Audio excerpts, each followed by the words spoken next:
చెప్పు, ఏం నీ ప్రాబ్లం? సార్, కిడ్నీలోకి రాళ్లు చేరుకోయినాయి సార్. రాళ్లున్నాయా? ఒక పని చెయ్యి, ఈ సుఖా సిమెంట్ రెండు కలిపి మింగే, ఎలాగో రాళ్లున్నాయి కాబట్టి కిడ్నీలో ఒక మంచి ఫామ్ హౌస్ కట్టిద్దాం. ఓకేనా? నెక్స్ట్ ప్రాబ్లం చెప్పింగా. నిన్న నైట్ నుంచి దగ్గు ఎక్కువైపోయింది సార్. అసలు దగ్గేకే అయితాను లేదు సార్ నా వల్ల. దగ్గలేకపోతున్నావా? అయితే ఒక పని చెయ్యి, ఒక మనిషిని పెట్టుకో, నీ బదులు వాడు దగ్గుతాడు. అడ్డమైన సిగరెట్లన్నీ తాగేది, మళ్ళీ మా దగ్గరకు వచ్చేది. నెక్స్ట్ చెప్పు. సార్, తల నిన్నటి నుంచి చాలా నొప్పిస్తాను సార్. తలనొప్పా? ఆ తలనొల్లకి కదా వస్తుంది, నీకెందుకు వచ్చింది? సరేలే, ఇదిగో ఈ టాబ్లెట్లు వాడు, తగ్గిపోతుందిలే. సార్, ఈ టాబ్లెట్లు before food after food sir? Before food after food. ఒక పని చేయి, బిర్యానీ తెచ్చుకొని దాంట్లో మిక్స్ చేసుకుని మింగు.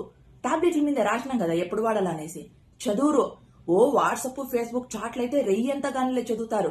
గొంతులో కూడా నొప్పిగా ఉంటుంది సార్ అప్పుడప్పుడు. పానీపూరీలు, గోబీలు ఇవన్నీ బాగా తింటావా? అంటే ఆఫర్ ఉందని మొన్న ఒక ప్లేట్ పానీపూరి తిన్నాను సార్. అయితే మా హాస్పిటల్ ఒక మెంబర్షిప్ కార్డు కూడా తీసుకో. నువ్వు ఎట్లా మాకు రెగ్యులర్ కస్టమర్ అయిపోతావు కదా. నీ ఫ్యూచర్ మాకు కనిపిస్తుంది. నీకు ఆపరేషన్ గ్యారంటీ.